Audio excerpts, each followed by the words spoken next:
Hi, my name is Nilda Valmore. I'm 52 years old. Today's date is September 30th, 2015. We're in Sacramento, California, and I'm here as executive director to my two board members. Hi, and my name is Darrel Woo. I'm 63 years old. Today's date is September 30th, 2015, and we are in Sacramento, California. I am the founding board member of My Sister's House. My name is Erin Maurie, and I am age 42. Today's date is September 30th, 2015.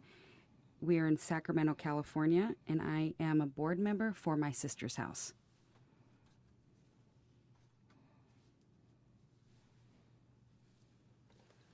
Hi, today we are here today with Nilda and Darrel with My Sister's House. And tell us a little bit, Nilda, what is My Sister's House?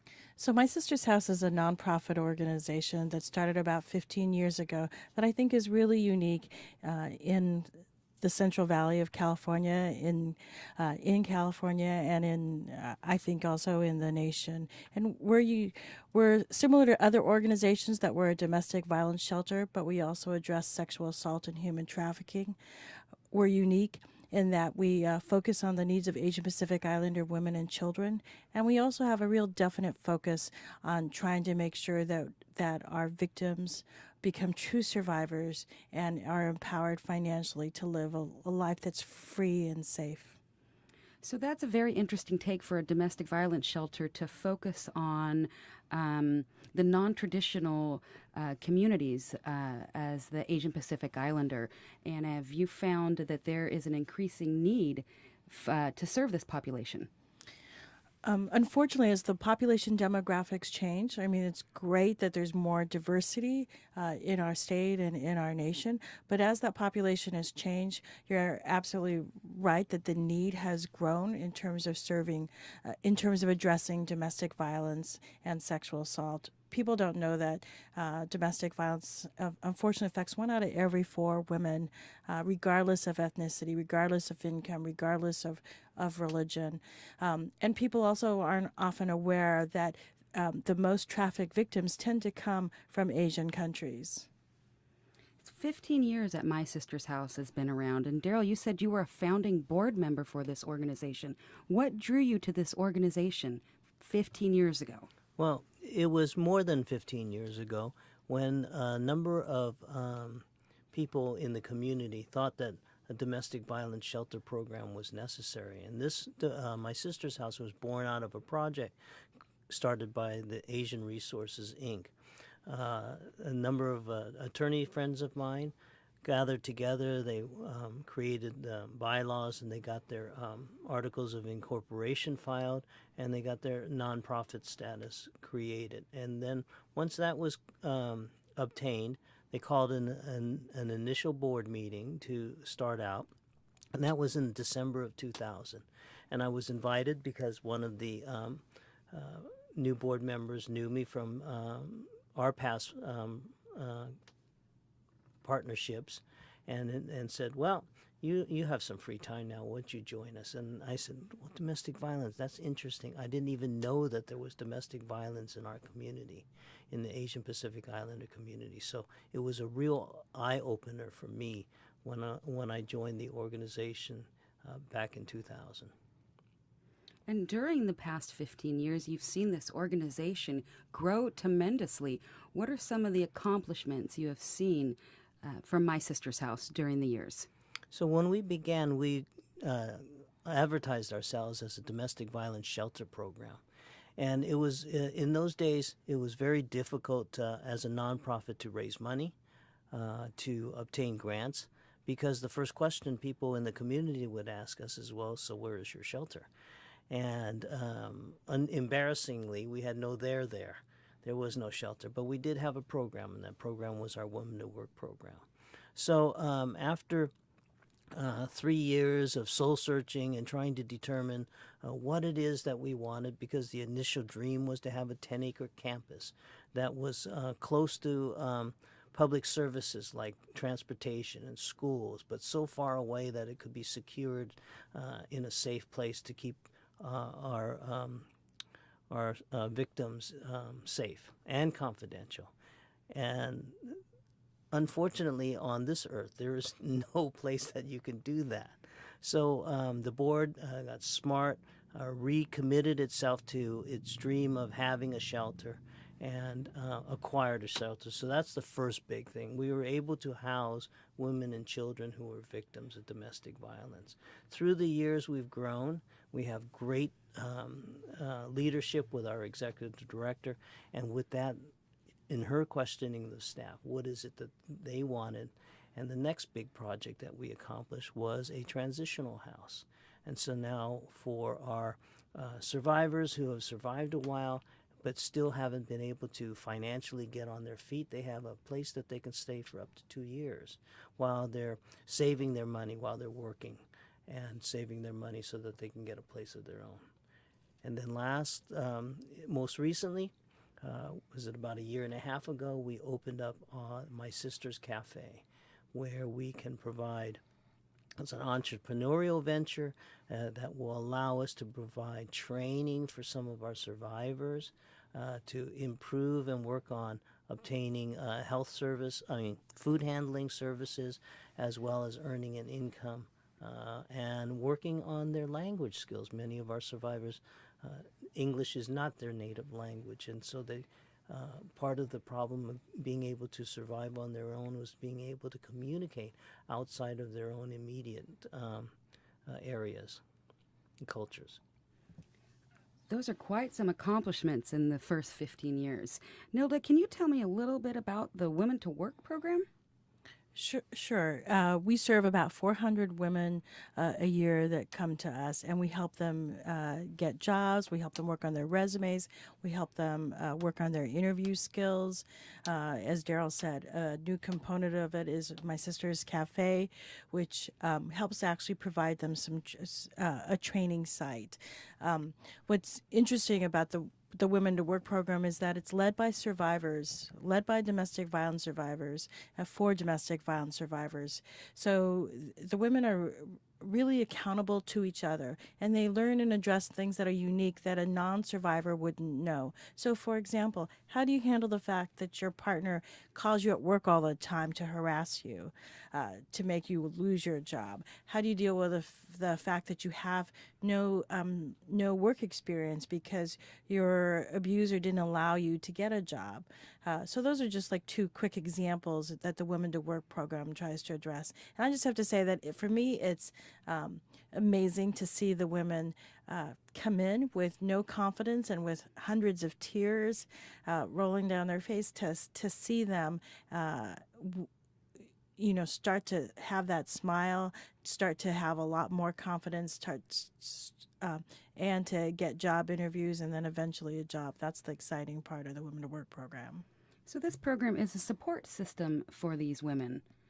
Yes, it's a support program because we know that victims often don't have any support. That's what the abuser has effectively done, has isolated them so that out of fear, out of control, so that they're afraid to get help, that they've burned a lot of bridges or they have no bridges to help to go to.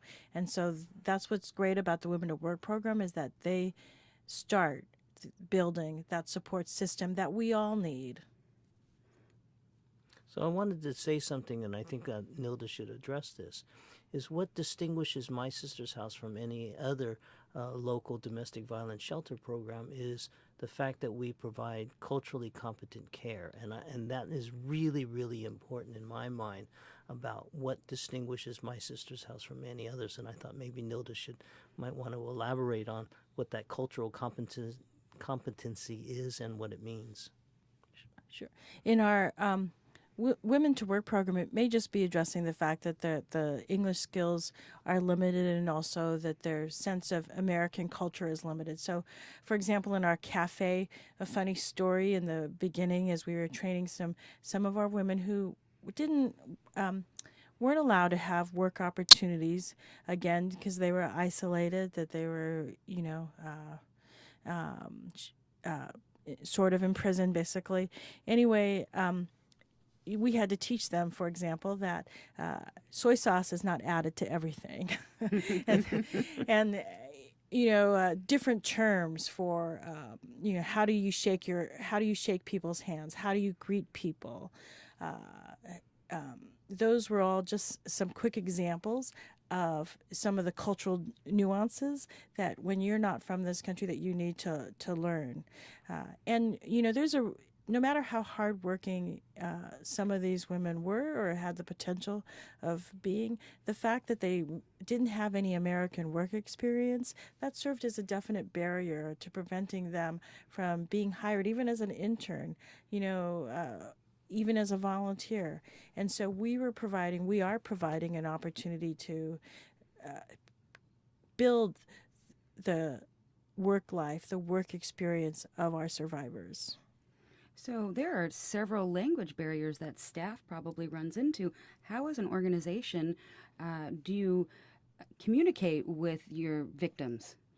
Yeah, so we are constantly recruiting new volunteers, and we also look for staff that is diverse in language skills, and especially because within the Asian culture, there are many Asian languages and dialects, and so we know that we have to have a broad representation to be able to provide service to the client. So oftentimes we'll see for example, in our Women to Work program, we'll have a group of clients, perhaps they speak one language, and then there's somebody who's serving as the lead translator for the client. So it's a little noisier than other support groups, but it's making sure that the women get the information that they need. We also do things differently in terms of our services.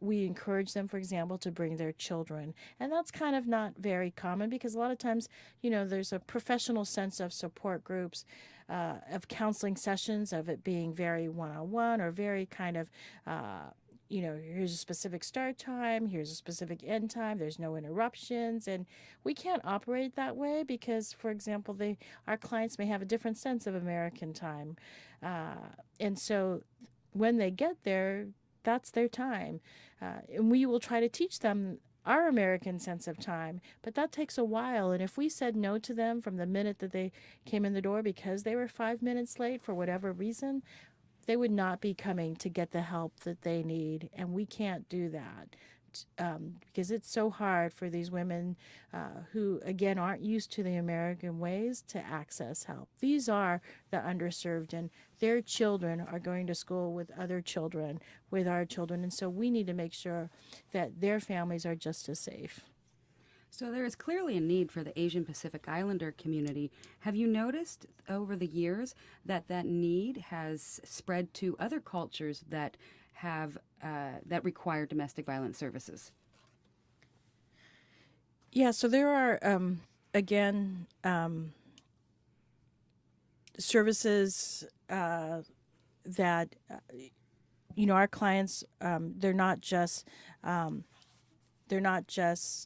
Asian. They are, for example, we have some Spanish-speaking volunteers who help us with our clients and also help us with our hotline, our 24/7 hotline. And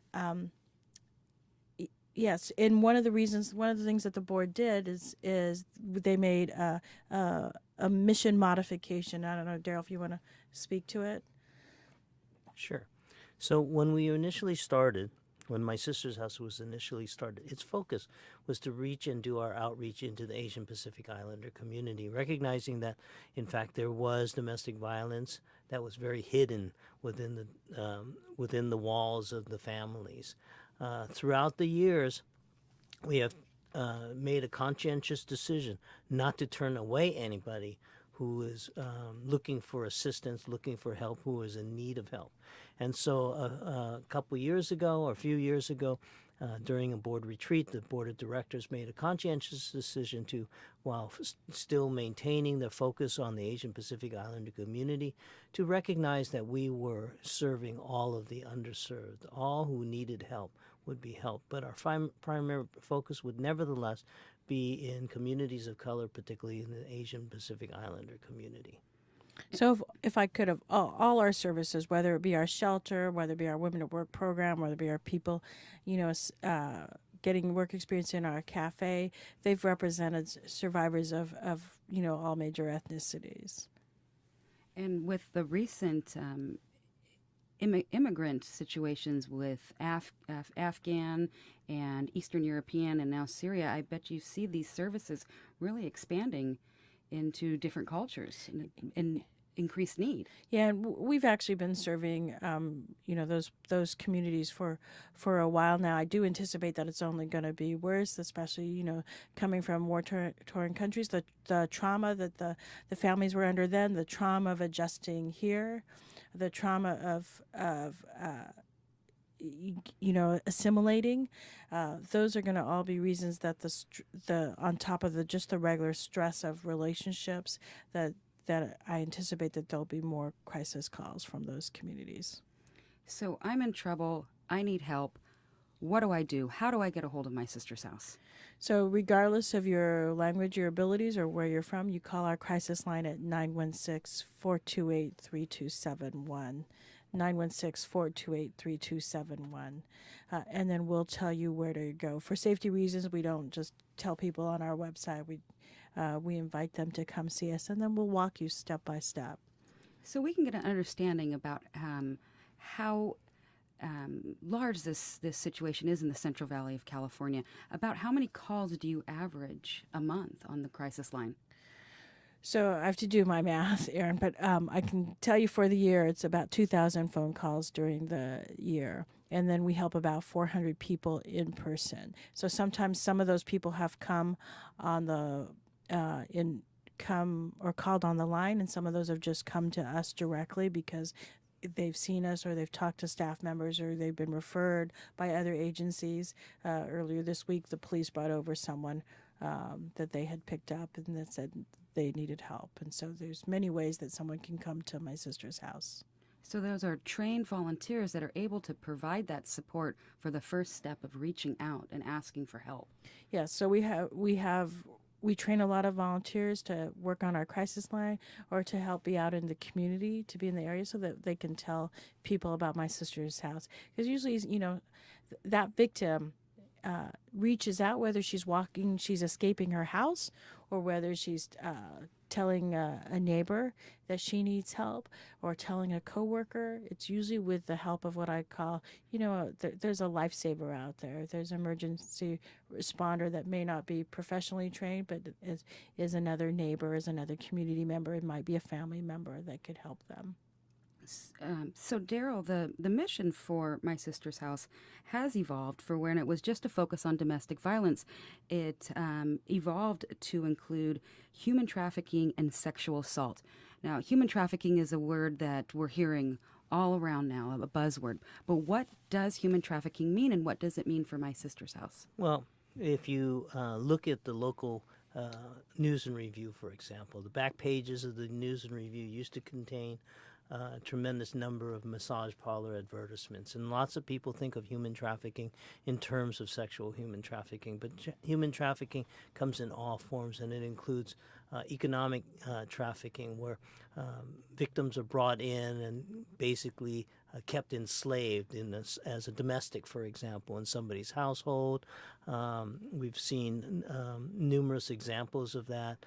Where the person's been brought over from another country and made to basically be a servant, and without any freedom whatsoever. But I wanted to also mention, and I was hoping that Nilda would expand on this, is that she mentioned that many of our survivors now come from different countries, and so it's important to note that with our 24-hour, 7-day-a-week hotline, I was going to ask Nilda, how many languages do we respond in? Because I would dare say that many of our survivors don't speak English as their first language. We answer in about 15 to 20 different languages and dialects. Name a few. Oh, so we go from Tagalog to Mandarin to Cantonese to Vietnamese to Korean to some Russian to Spanish to Farsi to Hindi. Did I say Japanese already? We have Indonesian volunteers. That's a wide range of languages. Yes. That just shows you the breadth of who you need to serve or who needs help. Yeah. And now with the expansion of covering victims of human trafficking and sexual assault, explain a little bit more about what sexual assault is. So sexual assault is any sense of unwanted touching or sexual overtures, right? And so it can cover a broad of, from verbal issues, verbal statements to the actual rape. It's a Sexual assault can happen in cases of domestic violence and cases of human trafficking. It's the issue, that often, although a lot of domestic violence may begin with verbal incidents, sexual assault usually is part of every domestic violence incident and in the sexual trafficking issues. Trafficking is any kind of force, fraud, or coercion that occurs, and usually isn't with either sexual issues or labor trafficked issues. So helping victims navigating these situations that they are in, Darrel, is there a need for legal services, and how does My Sister's House help survivors? Absolutely, there is a need for legal services. I mean, this country is governed by the law. And so the services that My Sister's House provides aids in assisting victims to get out of their situations, to help to assist with any problems that they have with the legal system, to provide hand-holding as our victims move through the legal system. But I want to also say that Sacramento is somewhat unique in that it is an international hub. It is the intersection of I-5 and Highway 99 and Highway 80, and it has an international airport. And so victims can be moved in and out of the Sacramento area quite readily.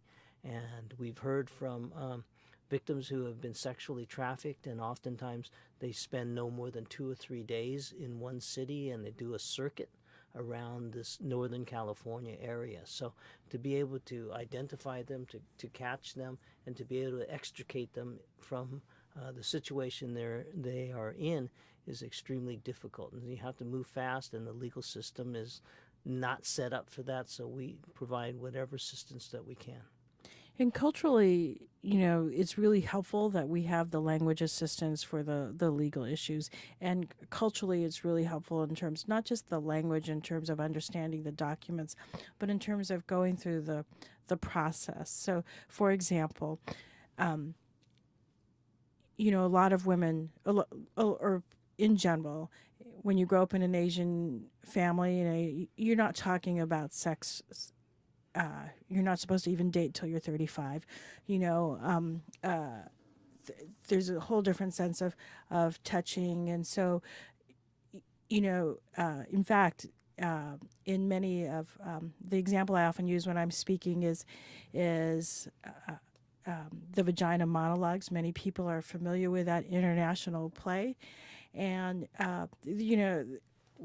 they did one in New York with a all Filipino cast, and they had to change the name of it. They called it The Power of P because they couldn't talk about the vagina monologues. They couldn't say the term, so they're, and even if you just look at the terms of domestic violence or sexual assault, you can't translate those terms from Asian languages in any of the hundreds of Asian languages and dialects. So that was one of the reasons My Sister's House is called My Sister's House, because we needed a name that could translate well. So we need to have people who understand the culture to speak with the clients.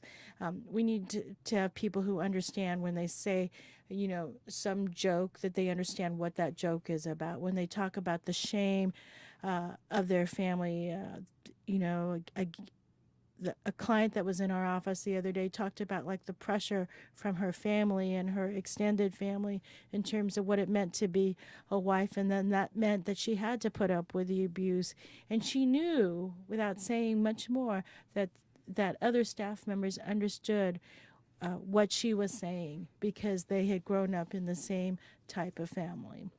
Well, 15 years ago in the United States, nobody knew much about domestic violence.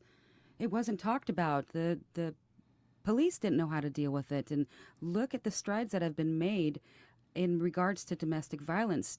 You make it so clear what that cultural barrier is for other ethnicities that don't know any different. Well, I'm glad you raised the law enforcement piece, because in our 15-year journey, part of what we did in the very beginning was to educate law enforcement about the face of domestic violence, about what domestic violence means, because heretofore, whenever law enforcement, our local law enforcement would go out on a domestic violence call, typically they'd kind of separate the boyfriend, girlfriend, husband, wife, and then end up saying, well, can't you work it out, and then leave. And then the next call might be a homicide because they couldn't work it out. So it was part of our task and part of our mission to reach in and approach law enforcement and offer to speak to them, to their officers before they went out on call or things like that, to build bridges with the chief of police, to build bridges with the sheriff's department, to build bridges with the district attorney's office. And that has been part of our journey, and that has been part of the education. So the way that law enforcement treats domestic violence today is much different than it was 15 years ago. And it seems now that the organization is faced with building some of those bridges again when it comes to the understanding of law enforcement on how to address human trafficking. Would you agree? Oh, absolutely. Go ahead, Nilda. Yeah, human trafficking is become a much more recognized now. I mean, I think we had to deal with the domestic violence piece, we had to deal with the sexual assault piece, and now we're dealing with human trafficking. And so there's a lot of education that has to go on, including like the simple thing of like it's often it's natural that you're going to defer to the English speaking person in a relationship, and that English speaking person may be the most charming of people and may have a lot of credibility and influence, but that English speaking person may also be the abuser, may also be the trafficker, and so people have to be, especially law enforcement, especially those emergency responders, need to know that that victim may not be able to tell her story well, but there's a lot of truth in that untold story or that story that is not told. So with the variety of services that My Sister's House offers, how do you do it? Do you do it through grants? Do you do it through fundraising? We do it through grants, we do it through fundraising, we do it with a lot of staff members and wonderful volunteers going above and beyond the call of duty, their extra dedication. We do it with past clients who are so appreciative of what we've done, the help that we've provided, that they turn around and try to help our organization, and they keep us inspired because we know some of them are still, getting their feet on the ground, and they're like, what can I do to help? Because I'm just so thankful, and so we do it with a lot of prayer. We do a lot of good wishes from people. We do it with the community being behind us, because we can't do it. One person can't do it. A team of people can't do it. It's a huge issue. So many organizations have fundraisers, but the My Sister's House fundraisers are a little different, a little unique. Darrel, can you tell me about some of the fundraisers? Each of our fundraisers are somewhat, we like to think, strategic. And so what I mean by that is that each of the fundraisers that we have, some are larger fundraisers than others, some are very, very small fundraisers, but each of them reach to a different community and reach into a different organization. So, for example, our annual gala reaches into a broad community, both government, since this is Sacramento, it's the seat of the capital of the state of California. It reaches into the government, both federal, state, and local. It reaches into law enforcement, and reaches into the corporate sector, because those are the areas of larger funders. But we also have a high T, which is coming up. And the high T reaches into our faith-based community. And it is primarily women who participate, but they're all from a variety of different faith-based communities. And so that's a different way to reach into the community. The smallest of our fundraisers, I think, was our rummage sale. And the rummage sale was held in the parking lot of our our original offices. And because people love to donate to my sister's house, and across the street from those offices were housing projects, and they were very low income people. And so basically we set it up, we almost gave away the stuff, but it was an opportunity to let those people in the lower economic areas learn about my sister's house as well. So it's also been, the fundraisers have also been a great opportunity for people to learn about my sister's house. And they learn about it, and some of them have directed clients to come our way, and some of them have been actual clients. I remember with our Run for a Safe Haven, I remember getting a call from someone in a closet wondering if she was a victim of domestic violence. And after I had done some safety planning with her, I asked her, how did she hear about my sister's house? And she said because she had our Run for a Safe Haven postcard. And so ever since then, it's been, a recognition, for an aha moment for me, that our fundraisers don't just raise funds, they also raise awareness from the community, throughout the community about the problem of domestic violence, sexual assault, and human trafficking, about the resources that are available to help somebody in need. And that brings up an interesting point, because you'd have to be strategic on how you share your information, especially if you are a victim that is reaching out for help. That's right. So that's why we don't have much detail sometimes about where things are located. We ask people to call us. That's why the best point of entry is just pick up the phone and call our crisis line. And I'm going to say that number again, 916-428-3271. Or look us up on our website, www.my-sisters-house.org.